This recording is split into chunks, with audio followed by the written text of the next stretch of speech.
shake your booties for black girl nerds.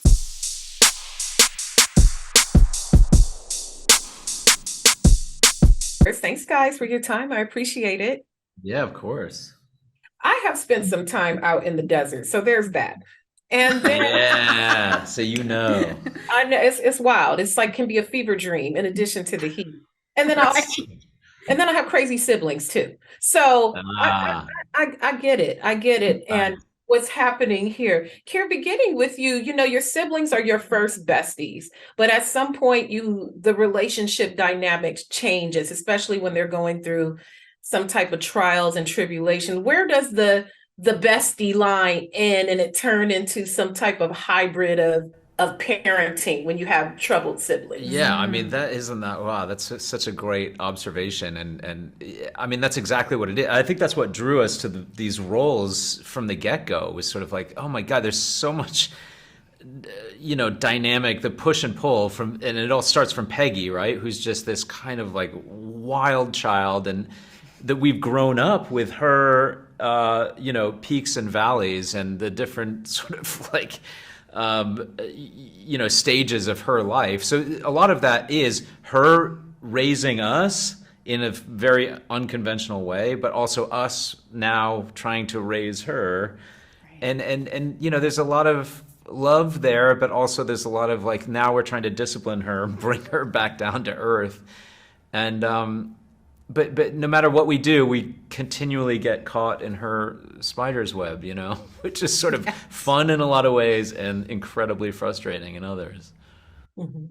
Christine, over to you for Dianne being drawn into this family dynamic. What is that relationship proximity like? Because it's also a different, you can't go all the way in and say all the things that you want to say. You still have to be careful with what you say. So how would you describe that type of relationship? Well, I think Dianne is, the classic middle child who is caught between these two.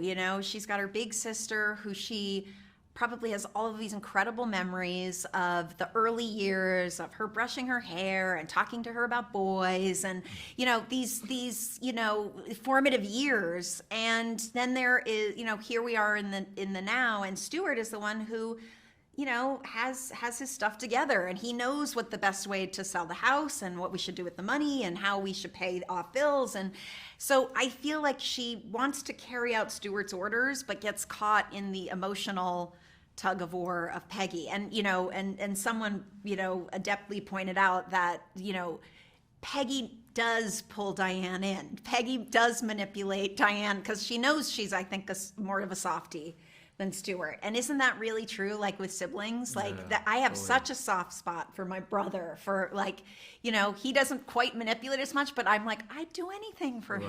Right. Even if it like, he made some bad choices. So I feel like it's a universal, you said you have siblings, so Yes, yes, I'm the baby sibling, so I understand. And Yeah. and lastly, back over to you, Kiers. For someone who is tuning into this, what is the main take? What do you want them to go into it with an open mind, obviously, but what do you want them to receive from this series?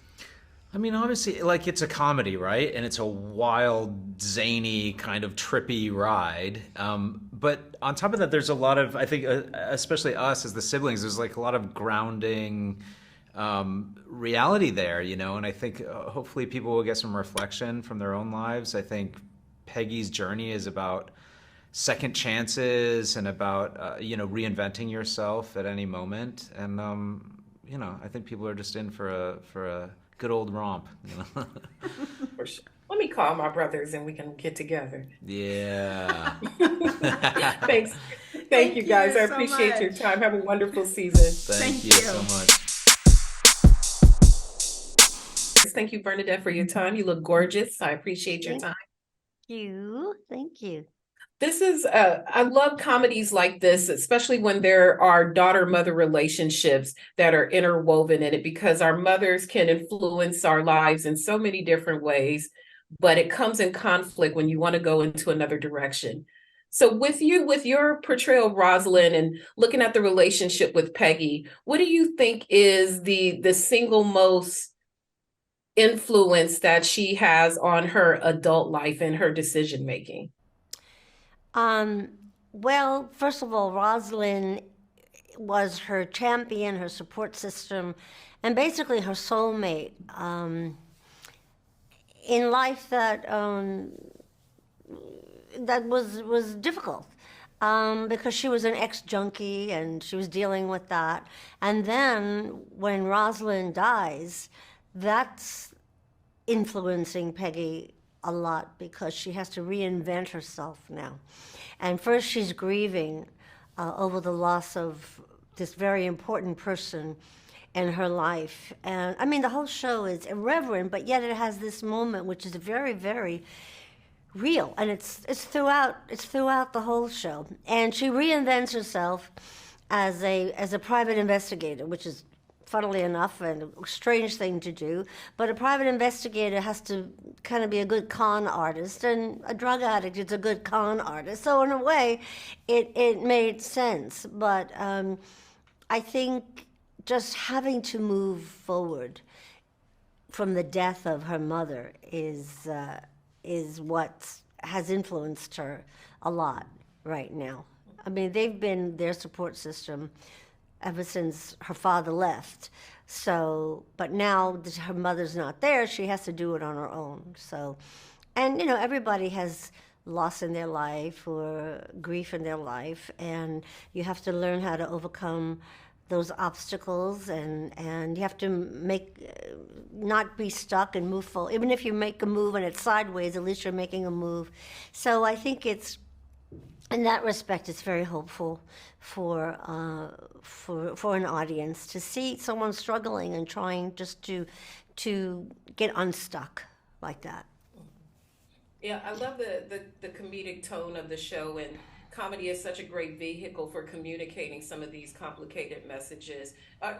Is this way you have so many immense talents that we've seen you in so many projects, but with a project like this, do you feel like this is kind of the sweet spot of your gifts, of your performance gifts?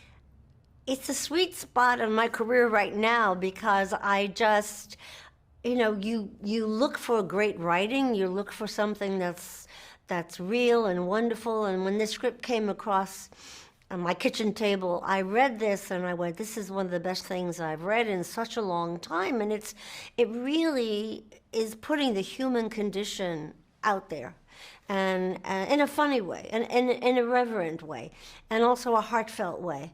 And I thought, and to work with Patricia Arquette, who's such a great actress and a great person and such a creative talent, it was a gift to be able to do scenes with her and to be her mother and to have that connection with her when we're happy or when I have dementia, when I'm dying, but what a privilege to be working with such, with Patricia, really. And all the actors in the show are remarkable and amazing. And I just said, yes, I have to be in the show.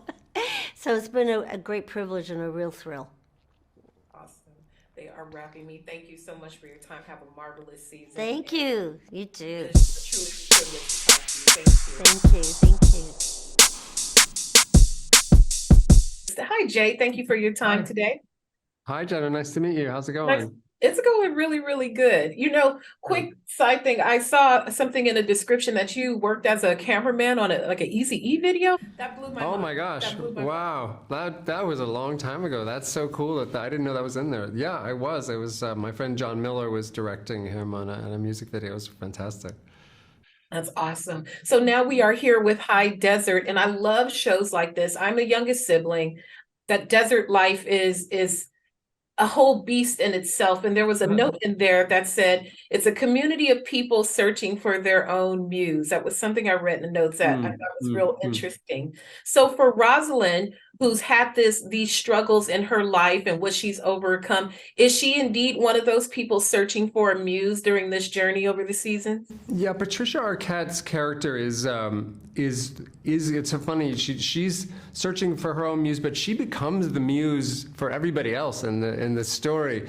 She's really suffered some hard times. She's lost her mother, and she's addicted to heroin before in the backstory, but now she's telling herself she'll get over it because now she's got methadone, and she is someone you would give up on. Sometimes you might dismiss her because of her addiction issues, but instead she steps up and helps find justice for people. She gets involved as a private investigator and trying to solve a murder, and she's trying to help her women friends at the fake Western town where she works. So she becomes everybody else's muse. I love that phrase, and she's also kind of the queen bee buzzing around in her dune buggy through all these different communities. So you go out to the desert, like you said, to kind of find yourself and isolate, but you end up bonding with everybody anyway, because it's just that's what human beings do.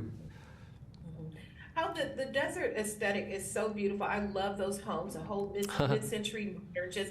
It's a very unique vibe out there. How did just soaking all that in inspire your creativity to shape the world around these characters? I've lived in Los Angeles a long time, but I haven't been out to the desert all that much. But when I got out there to film this show, it was like going home, because I grew up in Albuquerque, New Mexico, on the edge of that town. And that's all high desert. It's just all cactus and sand, and the beauty of the desert is just in my bones. I just wanted to capture that and present it, but I also want to remind people it's a deadly place. You can run out of water out there, or you can get bit by a rattlesnake or whatever. There's a lot of hazardousness and danger mixed with the beauty, and that's exactly what the show is. There's so much peril and sometimes tragedy, but there is also this hope, and Patricia's character embodies that you can thrive, like the cactus flower that she talks to partway through the show. You can be in a thorny, edgy place, but you can blossom, and show your true colors and let your freak flag fly. That's the other big part of Patricia's character. I'm going to have to start calling Rosalyn a little oasis in the middle of this. Yeah. These people, they are wrapping me. Thank you so much for your time. I really appreciate it. Have a marvelous season, and I thank you